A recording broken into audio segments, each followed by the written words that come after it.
എന്തോ ആലോചിച്ചോണ്ട് നിക്കുവാ. അതെ, ഈ പാത്രങ്ങളൊക്കെ ഒന്ന് കഴുകി വെച്ചു എന്ന് വിചാരിച്ചേ കയ്യിലെ വളയൊന്നും ഊരി പോകത്തില്ല. അയ്യടാ വന്നിരിക്കുന്നു.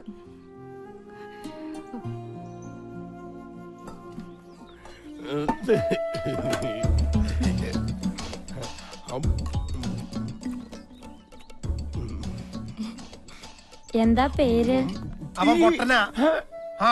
അയ്യേ പൊട്ടനാ. എന്തത് ആനൂട്ടോ? ലക്ഷ്മി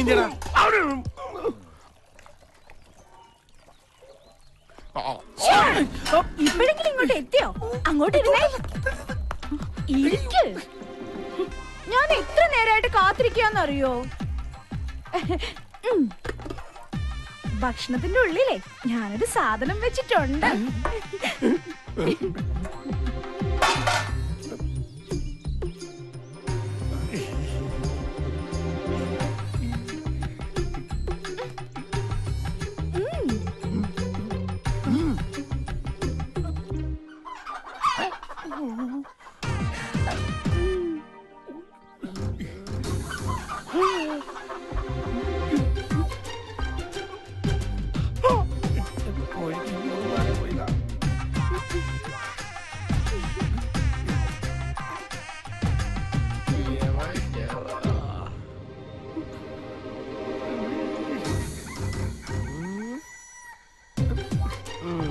ഇതിനാരാടിയിരിക്കുക? ഒന്നും പറയണ്ട, ഇവിടെ ഇരുന്ന് എല്ലാം കഴിച്ചിട്ട് പോയാ മതി. 2 ദിവസമായിട്ടേ ഭക്ഷണം തീരെ കഴിക്കണില്ല. ഞാനിതൊന്നും അറിയുന്നില്ല. വേണ്ട വേണ്ട വേണ്ട, ഇരുന്നോ കഴിച്ചിട്ട് എഴുന്നേറ്റാ മതി. ആദിത്യ, ഇത് വെറും കോഴിമുട്ടകളല്ല, അനുരാഗ മുട്ടകളാണ്. ദൈവത്താണ് ഈ മുട്ടയൊന്നും ആന്റണി ഇട്ടതല്ലെന്നറിയാം. ആദിത്യ, 2 പേർക്കും ഇഷ്ടമാണെങ്കിൽ നമുക്കിതങ്ങ് നടത്തി കൊടുക്കാം അല്ലേ?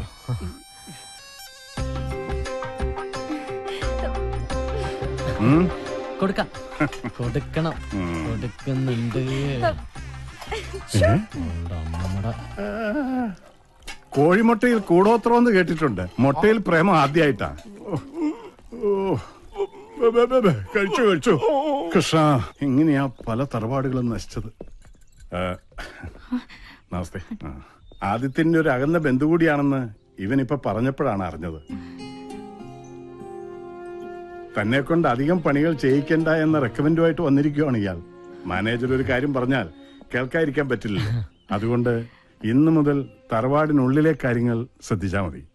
എന്താടോ പോരെ?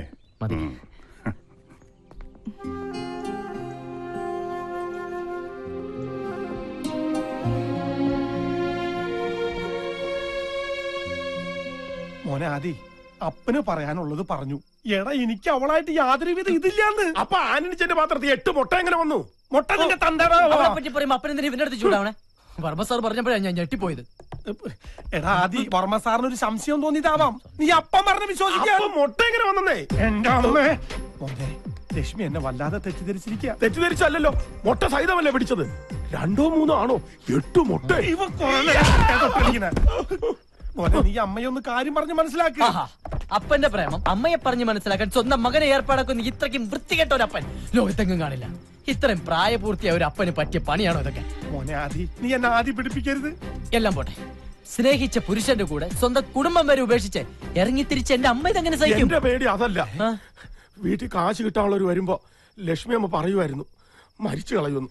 ഇപ്പൊ ഇതും കൂടെ അറിയുമ്പോ ലക്ഷ്മി അമ്മ വല്ല അവിവേകവും. അയ്യോ മോനെ ആദി, പീതാംബര, നീ അവളൊന്ന് പറഞ്ഞു മനസ്സിലാക്ക്. നിനക്ക് ലക്ഷ്മിയുടെ അടുത്തേക്ക് പോവാലോ. എനിക്ക് ലക്ഷ്മിയമ്മയുടെ അടുത്തേക്ക് പോവാം. കാരണം ഞാൻ അവരുടെ മോനാണല്ലോ. ഞാനിവിടെ കാലുകുത്തിയ അപ്പം മുതൽ നിങ്ങളെല്ലാം കൂടെ എന്നെ ഊമയാക്കില്ലേ? ഇനിയിപ്പൊ ഞാൻ അവിടെ ചെന്ന് എന്ത് പറയാൻ?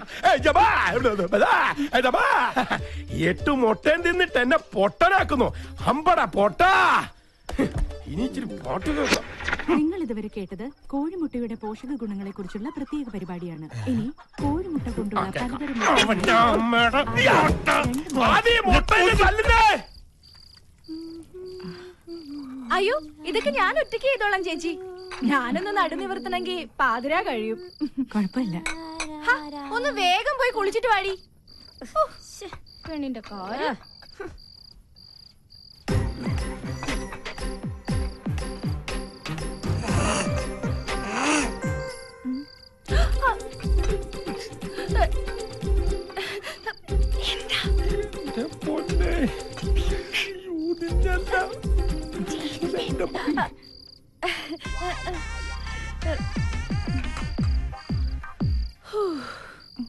ഏയ്, എന്തോരം ജോലിയാ.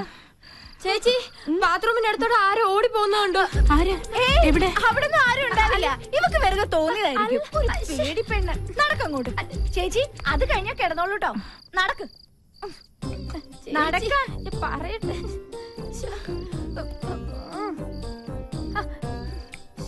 ഇവിടെ എങ്ങും ആരും ഇല്ലെന്ന്. അങ്ങോട്ട് കേറി കുളിച്ചേ. പറയട്ടെ. കണ്ടതാ. ഇവിടെ ഒരു കാര്യം.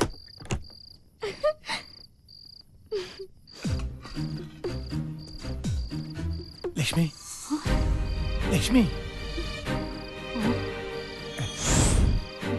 ലക്ഷ്മി, ഇവിടെ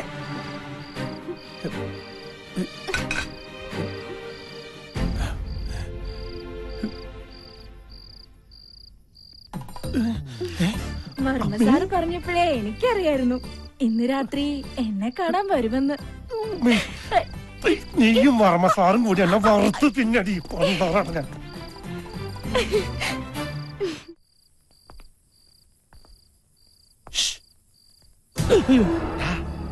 അപ്പനാ ആ, അപ്പനെന്താ ഇരുട്ടത്ത്? എന്തിയെ പേടിച്ചോ? ഇതല്ലാതെ അപ്പനിങ്ങനെ ഇരുട്ടത്ത് ഒന്ന് പല്ലടിച്ച് കാണിച്ചു കഴിഞ്ഞാ പിന്നെ ഇരുട്ട് വരെ പേടിച്ചു പോകൂലേ? ആദ്യേ അമ്മേനെ കാണാൻ അപ്പൻ അടുക്കള വഴിക്ക് ഒരു ശ്രമം നടത്തിയിടാ. എന്നെ തിരിഞ്ഞു പോലും നോക്കില്ല അവള്. മറ്റവള് നോക്കിയിട്ടുണ്ടാവുമല്ലോ. എന്റെ മോനെ. ഓ, ഓരോന്ന് വരുത്തി വെച്ചിട്ട് നിന്ന് മൂങ്ങുന്ന കണ്ടില്ലേ? അതെ, അവിടെ തന്നെ നിന്നോ, ഞാൻ അമ്മയൊന്ന് ചാക്കിട്ട് നോക്കാം. പിന്നെ ഈ ഇരുട്ടില് ചിരിക്കാതെ നിന്നോളണം. ഇതിലിരുട്ടേതാ അപ്പനേതാ? അത്രയ്ക്ക് കറുപ്പാണല്ലോ അപ്പന്. കറുപ്പ് നിന്റെ അപ്പനാടാ. ഇരുട്ടത്തപ്പ നീയൊക്കെ ഇരുട്ടി തപ്പൂടാ. അപ്പ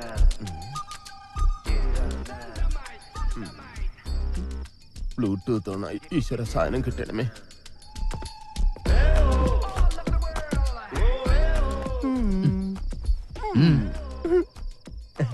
അതെ, ഞാൻ ബ്ലൂടൂത്ത് ഓണാക്കി.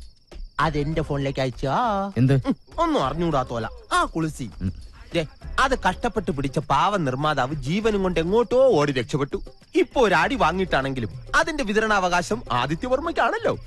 ഇനി അതിന്റെ സാറ്റലൈറ്റ് അവകാശം എനിക്ക് തന്നോളൂ. നീ പോ. അല്ലെങ്കിൽ വേണ്ട, എന്റെ ഈ ഹോം തിയേറ്ററിൽ ഒന്ന് റിലീസ് ചെയ്തൂടെ? ഒന്ന് പോടാ. ഞാനൊരു മൊബൈൽ തിയേറ്റർ ഉടമയാണ് കേട്ടാ. വേണ്ട, ഒരു കുളിസി നിന്റെ കയ്യിലുണ്ടെന്ന് കരുതി ഇങ്ങനെ അഹങ്കരിക്കരുത്. വർഷങ്ങളായി ഷക്കീല പടം കളിച്ചുകൊണ്ടിരിക്കുന്ന ഒരു മൊബൈൽ തിയേറ്ററാണിത്.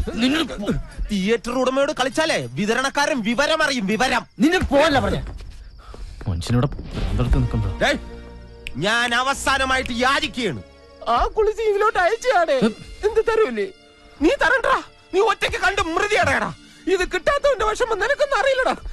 ഞാൻ ഇന്ന് എങ്ങനെ ഉറങ്ങുമെന്തോ.